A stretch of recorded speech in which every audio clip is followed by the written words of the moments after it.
I guess I can keep going.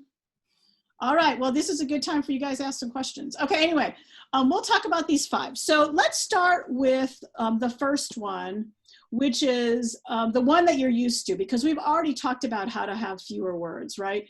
So I will remind you that we, in one of our previous classes, remember how we deconstructed our title, and we looked at this title of the paper that we've been studying as a lab, this magnetic nanoparticle viral detection strategy. We looked at this,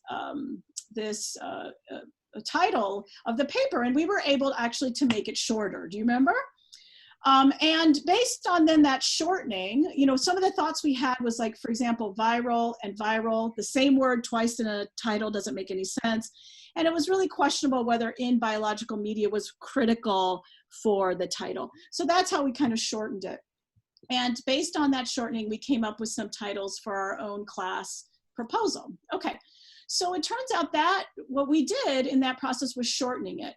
But it turns out, in addition to shortening it, we were also using one of the other principles that I had on that, the last slide. And that is, we were also using the principle of being clean, meaning we use prepositions strategically. So first of all, let's define what a preposition is. A preposition is one of those words like for, on, to, in, at, that really are followed by a noun and express a relationship between typically two different nouns. And they are really the start of a phrase. The point here is that you have to have prepositions. They're essential for you have to establish relationships in a sentence, but you just don't want too many of them. So if we use this title as an example, look at how many prepositions that we see in them. Can you count up the number of prepositions in the top title, the viral induced self-assembly? How many do you see? What do you see? Of, right? Do you count 3? So here, I've highlighted them for you. So I count 3 prepositions. So what we did when we shortened our title was actually using this, be clean tactic. Because what we did is, instead of having 3 prepositions, we got rid of the last 2, the of viral particles and in biological media. We decided that those were not critical to the meaning, and we were able to shorten our titles to either 1, or this one had 2 prepositions. So that's one tactic you can take, and I think it can be very effective in reducing the number of words to really be the salient part of what you want to see here. Okay, so we've already seen an example of this. Let's move on to 2 of the other ones.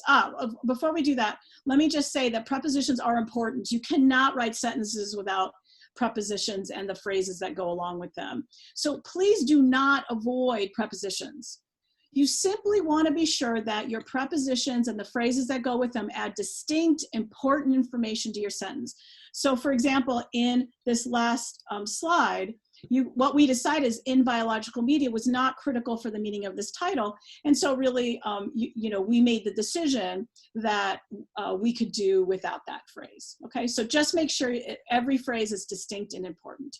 How do you know if you have too many phrases? Well, here's one of the other principles you can use: be vocal. It turns out, it might seem a little awkward, but if you just say your sentence or your title out loud, you can actually decide if it's a little too long, a little bit too wordy. And it doesn't work quite as well with these titles, because both of these titles are actually pretty awesome. But viral induced self-assembly of magnetic nanoparticles allows the detection of viral particles in biological media. That's a little bit long, but it's still quite doable. Or self-assembling magnetic nanoparticles in SARS-CoV-2 detection. So you can see it's a little bit shorter and easier to read. So it might seem kind of awkward, but reading out loud can actually be really helpful. And we'll talk about that a little bit later too. Okay, we've talked about now 3 principles. Let's talk about the last 2. And we're going to spend most of our time on these 2 because I think these 2 are maybe a little bit less obvious. And so the 2 principles we'll talk about here is be clear, meaning put your noun and verb together. The noun, of course, is the noun of the sentence. Some people call this the subject of the sentence. And also be direct. Use words like and, use commas, and use lists only when necessary. And so I thought we would start this discussion with a sentence that I think could be considered pretty unclear. And I'd like you to dream that this sentence is actually in the abstract of a paper. So an abstract, of course, is supposed to be kind of short and sweet and to the point. So let's read this sentence together. Fourier transform ion synchrotron resonance, FTICR mass spectrometry, MS, and native top-down MS with various fragmentation methods, including electron capture dissociation, ECD, collisional activated dissociation, CAD, and multistage tandem mass, MS to the second, deduced the binding sites of cobalt and magnesium, the manganese to the C-terminal region of the protein. So reading out loud, you realize that's a pretty long sentence. And by the way, I want to give credit to this video, the scientific writing video by Alicia Williams, which is where I got this sentence. This is actually from a real paper, but I'm going to base a lot of this lecture on this really nice video from Alicia. So if you want a little more information, you're welcome to go to her video. I'll warn you, it is a very long video, but I got something out of it. So, okay, anyway, so I hope you agree with me that that sentence is pretty long. Maybe it could be justified in a results section, but I think in an abstract, this is way too long and we will lose our non-expert readers. So let's figure out how to improve it. So let's first of all think about our noun and verb. So we're going to use our two new principles here. Can you find the noun and can you find the verb in the sentence? And tell me how close together they are.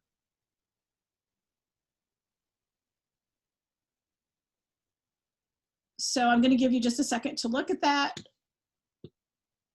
The noun is actually the word mass spectrometry and mass spectrometry. So this is a compound noun. It's got two nouns connected by the word and, right? And then where's the verb? How many words away is the verb? Okay, well here's mass. This is the second of the mass spec. 1, 2, 3, 4, 5, 6, 7, 8, 9, 10, 11, 12, 13, 14, 15, 16. Finally, we get to the verb. The verb is 16 words away from the noun. And so the fact that there's this huge list in the middle of our noun and verb is probably making it difficult for us to really comprehend this sentence. Does that make sense? So putting the noun and verb together simply means that you're going to simplify the sentence and make it easier for the reader to see the noun and verb connection. Let's now move to the use of commas. Do you see a lot of commas or ands or lists in this sentence? Well, we saw an and up here. We saw commas, we saw another and. So I'm actually going to color code this for you guys so that you can see these different things more clearly. So what I did is I showed the noun and the verb, 16 words away, and then I highlighted and, commas, and lists in purple. And I think what you can see is the big problem with this sentence is there's a huge list that's separating the noun and the verb, and it's making it difficult for us to comprehend what the sentence is trying to tell us. So how do we fix a sentence like this? And remember, we're going to assume that this was our first try and we're just getting words on paper. Now we're going to try to make this sentence more appropriate for our reader. This sentence was written for us, but it wasn't necessarily, it was written for us, but it wasn't necessarily written for the reader. So what can we do? How do we improve this sentence based on these two principles, be clear and be direct? First of all, we got to identify what the most important information in the sentence is. And we decide what to keep, and then we can decide what is not really essential. And then we can try to rewrite this sentence. So what do you guys think? What if we got rid of this huge long list in the middle? Remember, this is an abstract. It doesn't have to be as detailed and meticulous as the paper needs to be. What if we just got rid of this long list? How would that do? It would be better, right? And what if we tried to now simplify I'm not sure we can get rid of any of the prepositions, but maybe we can we can remove some of these ands and make it a little bit cleaner sentence. So rather than making this into a group activity, I thought I would just show you a sentence that that I came up with in collaboration with this scientific video from Alicia Williams. I kind of modified her sentence to something I liked better. But here's the sentence I came up with. To deduce the binding sites of cobalt and manganese to the C-terminal region of the protein, we used native top-down mass spectrometry with various fragmentation methods on a Fourier transform ion synchrotron resonance FTICR mass analyzer. I think you can see it's clearly shorter. It actually doesn't, I think it has the same number of prepositions, so that really wasn't a principle we needed to use here. But we were able to get our noun and our verb. We changed our noun and our verb, but now they're really close together, and it made the sentence simpler and easier to read.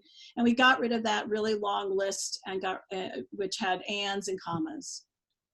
Okay, so I hope that that example kind of illustrated how we can use these two principles to simplify and make clearer and more concise our sentences. So again, please feel free to jump in with questions. If there aren't any though, I'm gonna move on and talk about an activity. So you know that we've been writing a proposal together for our class. This has been sort of our way of showing you in real life how we would do these kind of activities. So I thought we could take our abstract that Ed and Ed mostly wrote it, but I helped him in the end to write our abstract. So this is our class abstract. It's the first draft, and folks, it's not perfect. So I thought I would highlight one sentence from this abstract that we can work on together. And I thought we would pick the last sentence, because oftentimes the last sentence is really a sentence you want to spend a lot of time on, because it's the significance, it's the impact. It really, you know, it's what people will remember about your abstract. So let's pull that out of the abstract. And so I've rewritten the sentence, the use of this technology right here. So let's go through this sentence, and using our principles that we were just discussing, think about this sentence and how we could improve it. So let's read it together. And again, we're going to read aloud here, so it kind of helps us too. The use of this technology would be applicable to many existing and emerging viruses and would save countless human lives and significantly improve the standard of care and would enable our society with tools to respond to deadly infectious disease. So, thinking about all of the principles we've had there, what do you think is the main problem of this sentence? And now this is an in-class activity, so I want some feedback from all of you, and I'm willing to wait. So in the chat, or raise, you know, or just unmute your mic and chime in there. What do you think, you know, is the noun verb the problem? Do you see too many prepositions? Do you worry about the word and or commas or lists? What do you think is maybe one of the critical things that we could focus on to improve this sentence?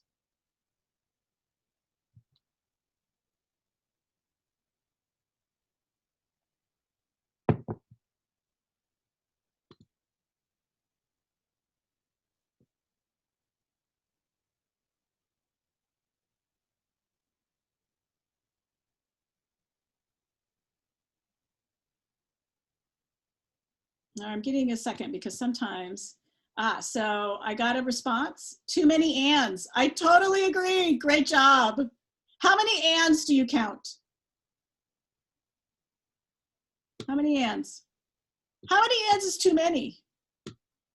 Well, I think this sentence is telling me how many is too many. So let's highlight it. So again, I'm using highlighted here. Yeah, 4. There are actually 4 ands. So let's break it down. I see 4 ands, which I put the ands in purple, you can see here. Let's look at the noun and the verb. The noun is actually, so the use of technology, so of technology is a phrase, it's not the noun. Use is the noun, would be applicable, kind of the future tense. Those are only actually 3 words away. That's not terrible. They don't have to be right next to each other to be a clear sentence. This is not too bad. Maybe we could improve it a little bit, but that's probably not the biggest problem. How many prepositions do we have here? 1, 2, 3, 4, 5. So that may be on a large side. Maybe if we simplified, we could remove 1 or maybe 2 of those. But look how many ands there are, 4. I would say you want to avoid sentences that have maybe more than 1 or 2. Because lists for human beings, they just take a lot of time to process. So you don't want to have too many ands. So now that we've kind of analyzed what the problem is, can you guys rewrite the sentence? And let's remember our principles. Identify the most important information to keep, identify what can be removed, and then write the new sentence. And I wanted to mention here that if you can't decide what's the most important and everything is super important, then you might consider writing 2 simpler sentences because this is just too long. So can you guys, yeah, so I agree. Another comment was that the sentence too long. Yeah, absolutely. So what do you guys think are the most important things that we want to keep in this sentence?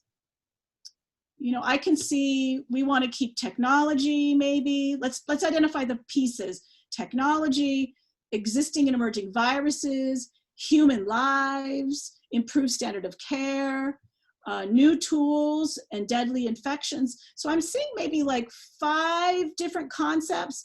We want to now pick a few and focus on them. So what do you think? So actually, while you guys are thinking about, let me say that you really shouldn't rewrite this sentence until you think about it in the context of where it's coming from. We also want to read the sentence before it and make sure that we're transitioning to the next thought fluidly so that the reader doesn't lose the meaning. So let's look at the last sentence. The magnetic detection of viral particles, is that right? Yeah. Is innovative because it targets the molecular fingerprinting of the viral structure and amplifies the detection sensitivity, while indirect detection of water relaxation versus direct particle detection offers tremendous sensitivity advantages, down to tens of viral particles per sample. I think we got to improve that sentence too, don't we? Well, another time. So we're just talking in that sentence about innovation and sort of the sensitivity issues. So let's transition from that sentence now to really putting kind of a cap on it. What's the overall vision of this goal, of this proposal? And let's pick some of the thoughts here. Do we want to talk about standard of care, human lives, deadly infectious diseases? What would you guys suggest? So I'm gonna actually go out of, I'm gonna get out of my presentation view, and I wanna write something that you guys find interesting. So give me some suggestions on how we can change the sentence, guys. It doesn't have to be a huge change. Maybe just remove some things. So either write in the chat. I know it's taking a second for me to see the chat, but write in the chat or just unmute your mic and I'll start typing. Okay, I'll give you a minute to think about it and write something down.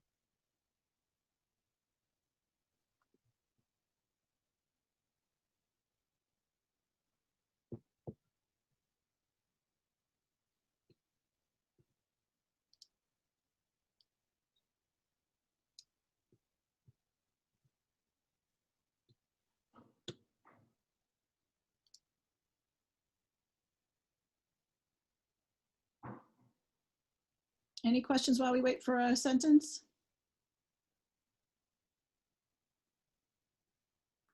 While we're waiting, I'd like to check if Joseph Wakpal is here. Joseph, if you're here, just write a note in the chat to Ed or I. We'll take care of it.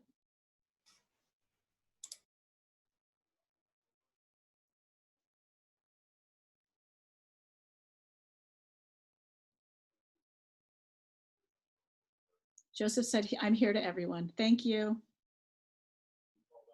Okay, so the fact that that was a speedy response from Joseph and we haven't gotten any sentences means I guess you guys are gonna make me do this for you. I actually haven't written a sentence yet. So let's see, I guess if it was me, I would probably, I think saying countless humans' lives might be overselling this a little bit. So I'm gonna avoid that one.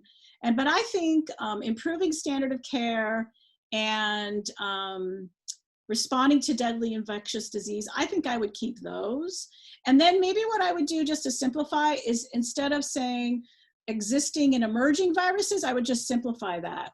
So, oh, thank you for the student who put in, for Gibson for putting in a, so let's look at his sentence and see what we think. I'm gonna paste it here.